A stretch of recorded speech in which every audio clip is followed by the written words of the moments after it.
Assalamu alaikum wa rahmatullahi wa barakatuh. This video is dedicated to asking yourself the right questions. Yes, you heard me right. Most of the time we don't ask ourselves the right questions, and that becomes detrimental to the things that we want to achieve. That applies to everyone, Muslim and non-Muslim alike. You need to ask yourself questions that empower you. How will this feel when I get there? How would it feel when my business makes such and such? How would it feel when this is done? Alright? Instead of just being crushed by the pressure of what you have to do all the time. I have a notebook like this one, and many of the pages were for instance, how to achieve a certain number, how to make a certain number of money in passive income, how to memorize the Quran, and when you use this kind of method, what will happen is that you will find the answers because the answers are within you. But you need to ask the proper questions so that you'll get the proper answer. This is one thing that I advise. First and foremost, get a notebook and write yourself those different questions. If you're struggling with expenses, if you're struggling with, it could be how you handle your money. Ask yourself the question, how can I make better financial decisions? The answer could be make a budget. The second answer could be just lower my expenses, live within my means. One thing that's very sad is that in school and in the different institutions, we're not taught financial literacy. And for good reason, because everybody understanding financial literacy would defeat the purpose of how the system was designed in the first place. See, the system was designed to keep you stuck. You don't understand taxes. You were designed and programmed to just feel good whenever you take your money and you go and spend it. Now, I'm not telling you to live your whole life just saving money. That's not what I'm telling you to do.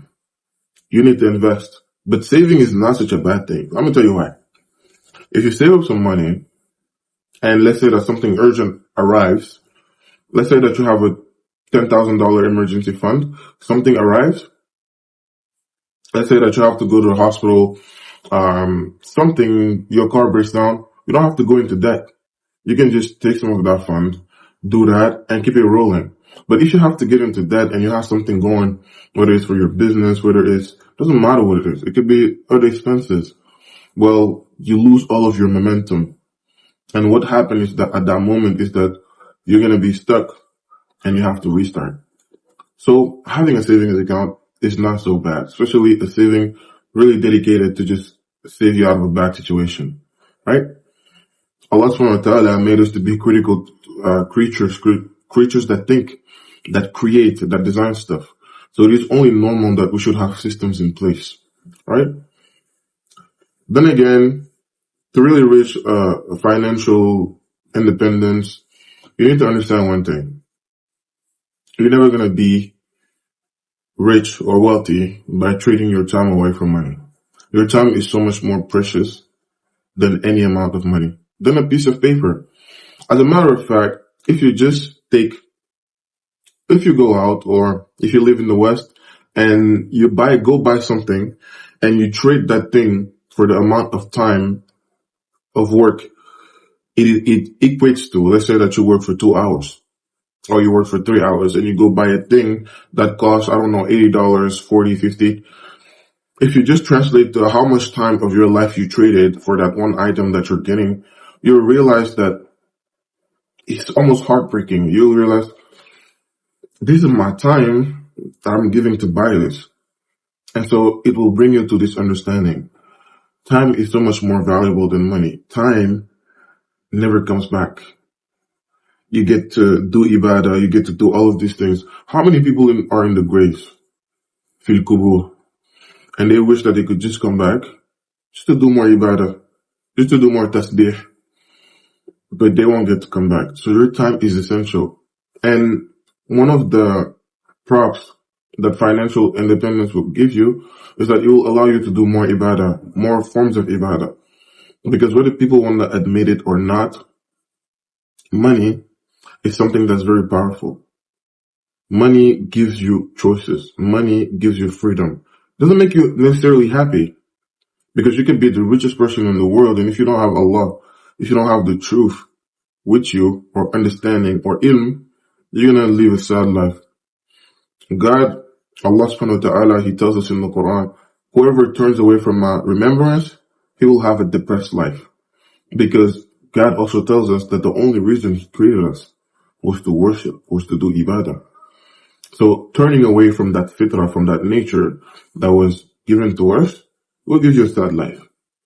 Either way, it was a parenthesis, but returning to what we were talking about, this financial literacy is not taught to you, but you should learn by yourself. You should learn how to have a budget, to know where your money goes, so that the money doesn't just come and slip out of your hand. You should learn to invest in system to make that money work for you, to have assets.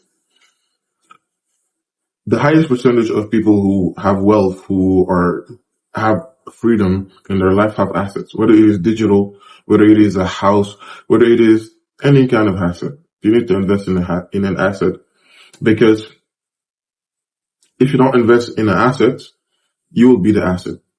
And it'll be tough to realize that, well, you're the only asset that you have in your life to create any sort of money, and you're basically selling yourself away.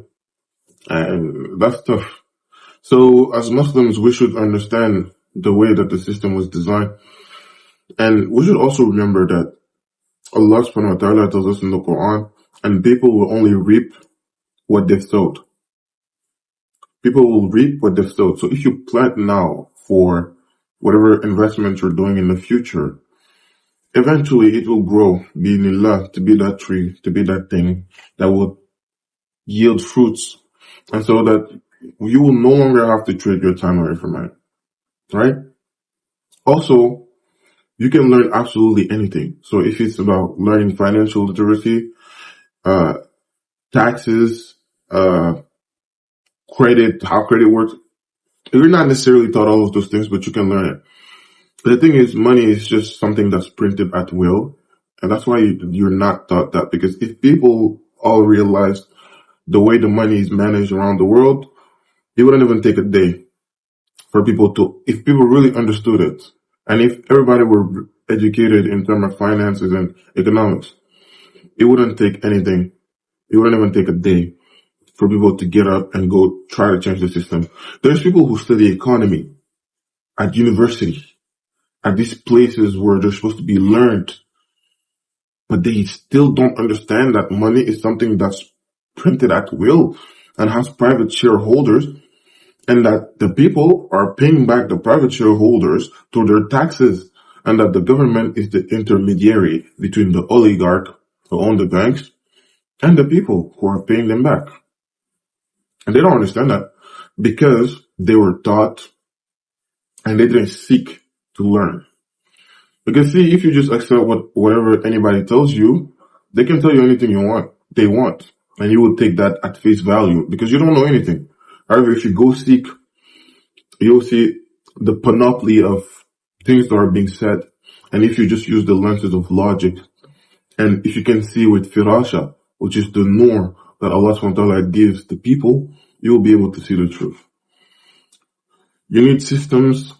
You need to create a business. You need to invest in yourself. And you need to simply ask yourself the right questions. Very simple. How do I achieve this? And a lot of these answers are in the Quran. Allah subhanahu wa ta'ala tells us that if you want more risk, He tells us in Surah An-Nur, He tells us that do istighfar, ask for forgiveness. And Allah subhanahu wa ta'ala will descend from the sky your risk. Your risk is something that can be at many places at the same time. You can have an asset there in another country. You can have money in form of paper in your pocket, in your card. Allah subhanahu wa ta'ala is the one who's ultimately in control of your risk, and He can descend more of it for you. So one of those ways is istighfar. One of those ways is Surah Al-Baqarah. And said like that, you could not realize how huge that is. The reality is you need to practice the Quran. You can't just read it. Practice the Quran and you will see with your own eyes